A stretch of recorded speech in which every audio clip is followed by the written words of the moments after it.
సుష్మితా పటేల్ అంటే ఆమె కొండా సురేఖ గారి కూతురు అనుకుంటా. ఆమె చాలా అమాయకంగానే నిజం చెప్పింది. అసలు కాల్ డీటెయిల్స్ ఇవ్వాల్సింది రోహిన్ రెడ్డివి, రేవంత్ రెడ్డివి, పొంగులేటి శ్రీనివాసరెడ్డివి, ఉత్తమ్ కుమార్ రెడ్డి, వీళ్ళందరికీ కాల్ డీటెయిల్స్ ఇస్తే ఈ దొంగల ముఠ గూడు పొటానీలు బయటపడతాయి. నిజంగా కరెక్ట్ చెప్పింది ఆ అమ్మాయి.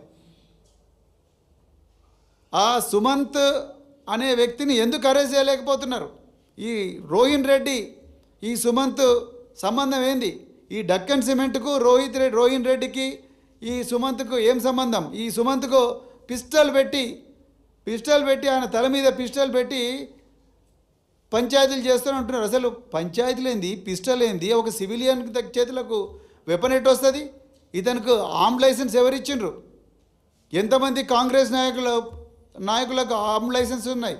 వీళ్ళందరూ ఏ ఫామ్ హౌస్లలో పంచాయతీలు చేస్తున్నారు? వీటి మీద ఏమైనా నిఘా పెడుతున్నారు ఇంటెలిజెన్స్ వాళ్ళు?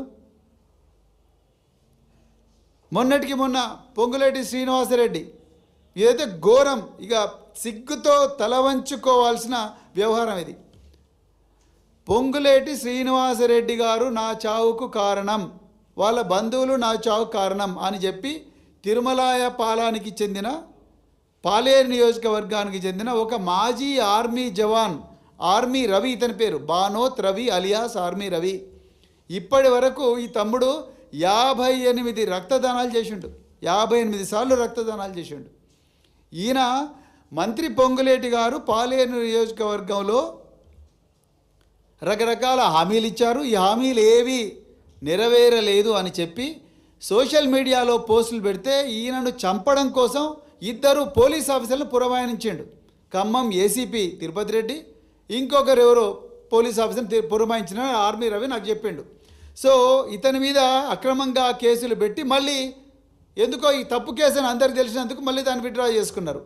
ఈయనకు న్యాయం జరుగుతలేదని Khammam commissioner of police Sunil Dutt గారి ఆఫీస్కు పోయి 1 గంట ముందర ఆయన దగ్గర న్యాయం జరిగే అవకాశం లేదు, మంత్రి పొంగులేటి శ్రీనివాసరెడ్డి పూర్తిగా నన్ను చంపే ప్రయత్నం చేస్తున్నారు, ఆయన బంధువులు చంపే ప్రయత్నం చేస్తున్నారని ఆయన విషం తాగిండు, పురుగుల మందు తాగిండు. పురుగుల మందు తాగిన వెంటనే వ్యక్తి చనిపోడు, చావు బతుకుల మధ్యలో కొట్టుమిట్టాడతాడు. ఈయనను వెంటనే హాస్పిటల్ తీసుకుపోయారు. అక్కడ ఉన్న ప్రజలందరూ కూడా హాస్పిటల్లో ఈయన ఓపెన్గా మీడియా ముందు మరణ వాంగ్మూలం ఇచ్చిండు. నా చావుకు పొంగులేటి శ్రీనివాసరెడ్డి వీళ్ళందరూ చేయబట్టే నేను ఏ విధంగా పురుగుల మందు తాగుతున్నానని. ఇవాళ తెలంగాణ ప్రజలు తెలుసుకోవాల్సిన ఒక బొల్లు గగురు పొడిచే, వెన్నులో చలి పుట్టించే విషయం ఏంటంటే ఇంతవరకు దీని మీద ఎఫ్ఐఆర్ కాలేదు. ఇంతవరకు దీని మీద ఎఫ్ఐఆర్ కాలేదు. ఇప్పుడు నేను ఇక్కడికి వచ్చే ముందే ఆ ఆర్మీ రవితో మాట్లాడినా, ఎఫ్ఐఆర్ అయిందా బాబు అంటే కాలేదు. ఎందుకు? నేను మంత్రి గారి పేరు చెప్పినా అని చెప్పి స్థానిక ఏసీపీ ఆ తిరుపతి రెడ్డి గారు నా ఎఫ్ఐఆర్ తీసుకోవడం లేదు, నా కంప్లైంటే తీసుకోవడం లేదు, కంప్లైంట్ తీసుకోకపోతే ఎఫ్ఐఆర్ కాదు. ఈయన హాస్పిటల్లో 7 రోజులు ట్రీట్మెంట్ జరిగింది ఇతనికి. ఆ ట్రీట్మెంట్ జరిగినప్పుడు ఒక మనిషి విషం తాగిండంటే ఆ విషాన్ని విరుగుడుకు రకరకాల మెడిసిన్స్ ఇస్తారు. ఆ ట్రీట్మెంట్ అంటే జరిగింది. ఎమ్మెల్సీ కూడా తీసుకొచ్చుకున్నాడు ఆయన. ఆ ఎమ్మెల్సీ ఆధారంగా కూడా ఎఫ్ఐఆర్ కాలేదు సార్. మరి మంత్రి గారి పేరుందని చెప్పి ఎవరు ఎఫ్ఐఆర్ చేయడం లేదు. పోలీసు వాళ్ళు అంటున్నారు నాకు పైనుంచి ప్రెషర్ ఉంది అందుకొరకు నేనేం చేయలేని అంటున్నారు. ఆ పైనుంచి ప్రెషర్ ఏంటి అంటే ఈ మాఫియా అనేది ఎంత డీప్గా పోయిందో మీరు అర్థం చేసుకోండి.